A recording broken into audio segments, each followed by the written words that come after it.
What kind of car do you see and instantly think, this person's an idiot? Convertible Nissan Murano. WTF. The kind with 20 obnoxious political bumper stickers. Bonus points if they're from elections that have already come and gone. Double bonus points if they are for candidates that lost.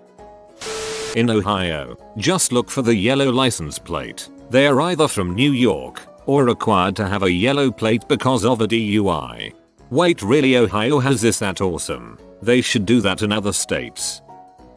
Any car with eyelashes on the headlights. Pickup trucks with spoilers. It looks stupid and it seems like it would be a nuisance every time you try to load the bed. Well, to be fair, no one with a truck spoiler is ever putting anything in the back except maybe some shopping bags. Bulldozers. Lifting a truck for off-road or farm usage is one thing, but putting on a 12 inches lift with gigantic chrome wheels just screams Douchnizzle. I saw a Toyota Prius towing a small trailer that had a lawnmower strapped to it. The mower was running. Extra horsepower never hurts. PT Cruiser, of course. My brother bought a Chevy HHR for the sole reason that it looked like a PT Cruise. His words, not mine.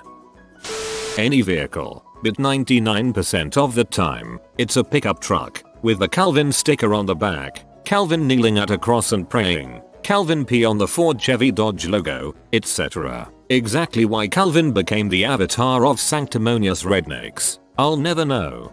My in-laws have a neighbor with 3 Calvin P stickers arranged in a Triskelion with each Calvin P on the next. I want to know if it's satire, or if thinks it's cool. Stupid freaking truck nuts.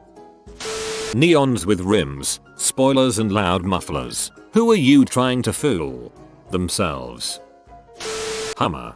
Especially if it's all shiny and polished, and you know it's never left the road. Anything really. I worked on cars and have seen those kind of people drive just about every make and model. A few favorites. A Kia Forte filled from floor to ceiling with junk. The pile in the rear blocked the rear window, and the pile in the passenger seat almost interfered with the shifter. A Chevy Suburban with those typical douchebag rims, aftermarket stereo, but had to take the cheapest option doing their brakes, ground down past the pad, did not opt for resurfacing, replacing rotors, a new WRX tuned E85, upped boost, etc. Blew the internals. The black box showed it well beyond redline, nearing 10k, but warranty still covered most of the expense. A lady whose heater stopped working in a Tahoe came up to me and said she needed her vehicle back while I was mid-diagnosing. Many stories like this that only further the thought that there's more idiots on the road than not.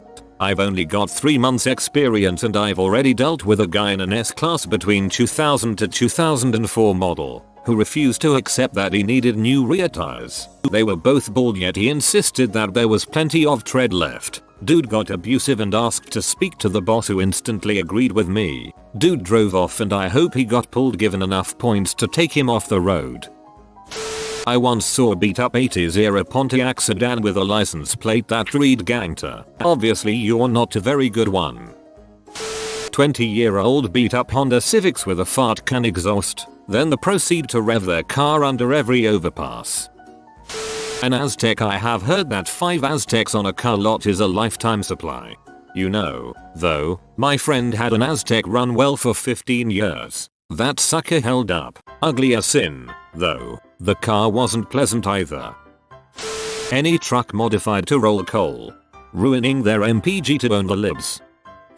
Trucks with nuts on them. Something about it just screams, keep an eye on your drink if you see me at the club.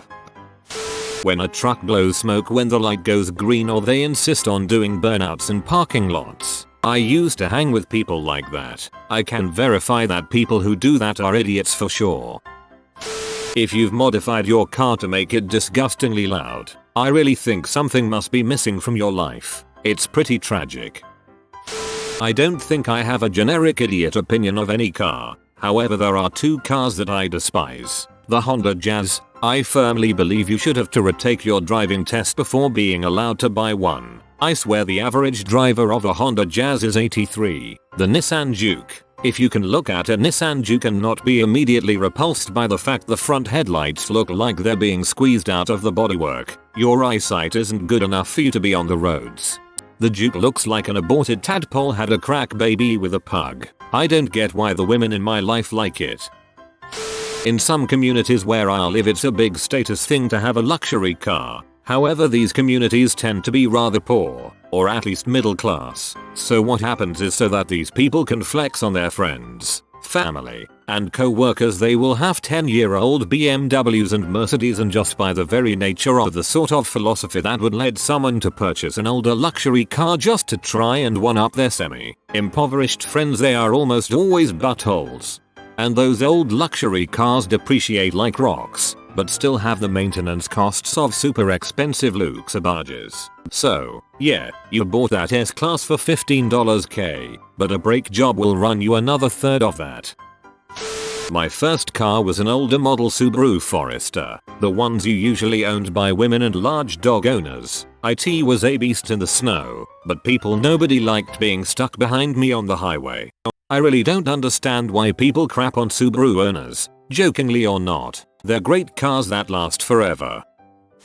PT Cruiser. These always make me think of overweight middle-aged women that are really into Twilight. Pontiac Aztek. Neighbor used to have two identical doo-doo brown ones. Ugliest car ever made. Maserati. They're poor quality, depreciate like nothing else, break down constantly. Their marketing department is about the only thing of quality they have. That's kinda surprising and sad. I love the looks of a couple of them. I have to. Chrysler 300. Not entirely sure why, but owners always drive like buttholes. Prius. Not entirely sure why, but owners always drive like idiots. Has led me to come up with the term Pridiot, and I use it while they drive between 5 and 10 miles under the speed limit and failing to merge. Not to be confused with appreciate, which is someone so beautiful that they put no effort into thinking. I got one as a rental once, and that thing is a pig. You can't help driving like an butthole because it's enormous and wallowy, and everything is designed to separate you from what is going on outside and distract you with fiddly crap on the inside. Really comfy ride though. Chrysler 300. Triple points if it has a Rolls-Royce body kit. Any car being driven by someone who has their music blaring so loudly it can be heard over your own music. If my car is shaking because of your music, your crap is too freaking loud. Turn it down, butthole. Minivans. Every time I see a minivan it's being driven badly. My theory is that the drivers are sleep deprived due to their many children. As a mom who's about to buy a minivan, you're probably not wrong. I apologize in advance. Cause carrying an extended load without some sort of flag to warn other drivers of it. Or loads unsecured. Got cut off by a guy with a trailed once who then hit the gas, and a bit of what he was hauling, junk, flew out and hit my car. Plus, the brake lights on their trailer didn't work. No damage, but judging level. Hi, if you don't know how you can haul something safely, ask someone to help. The kind that have Illinois plates on them. Hey, our governor, made those plates. Yugo or Trabant. I actually don't think I've ever seen either one of those cars on the road, but if I did I'd have a lot of questions. A lot. BMW. I read a meme one time that said, if your life is meaningless, just remember there is some worker putting turn signals on a BMW. PT Cruiser. Mostly because I was once hit by a PT Cruiser.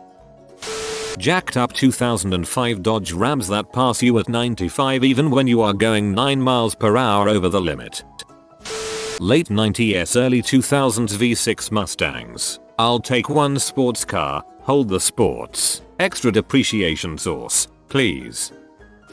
Cause with Ohio license plates. Source, live in the inn. KY, tri-state area. Ohioans cannot drive. Not every jackass is from Ohio, but every Ohio driver is a jackass.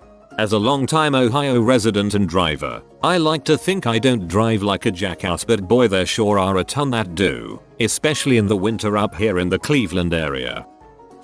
I'm an auto and motorsports enthusiast. I care about cars, trucks, etc. way more than the average person. But man, it never ceases to amaze me how many folks get legitimately worked up or decide they have opinions or snap judgments on someone based on the type, make, or model of the car they are driving, not based on the drivers themselves. In reality, people all like different things and have different transportation requirements. Who are we to judge them based on that? Instead, if we're going to be making this person is an idiot judgments, we should be focused on the driver's behavior, not the vehicle itself. It's as ignorant as saying a dog type is bad when in reality we all know that it's the owner's behavior in regard to a dog that determines if they're a nuisance. Parking so as to take up 3 spots, tons of bumper stickers, overly aggressive driving, disturbing modifications, driving while impaired, drugs, age, etc. It's all about the driver, not the vehicle. Recently there was a post that hit the front page where a motorcycle rider with a helmet cam was clipped while at a stoplight by an old guy driving a basic older minivan,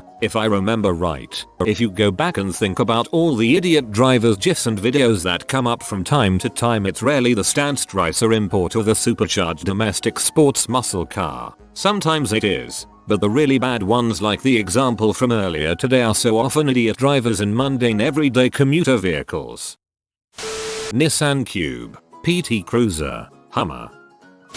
The scrotum dangly things that some trucks have in the back, because that's real classy. Also in the same vein, the giant eyelashes that people put on their headlights.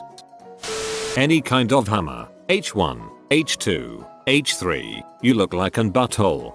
I was really disappointed when GM shut down Hummer, not because they were interesting or good vehicles, but because each revision was getting smaller. Meanwhile, Mini was releasing larger and larger vehicles. I was looking forward to the time where their paths crossed, and the H6 was going to be smaller than the Mini Continentman. We need to start oppressing people who have my other riders a TARDIS bumper stickers. Pontiac Aztec. Walter White is no idiot. Anyone rolling coal. A lowered pickup truck. Why the heck? You have been visited by the IT lizard. Upvote or experience bad internet for a month. Like and subscribe, you magnificent person.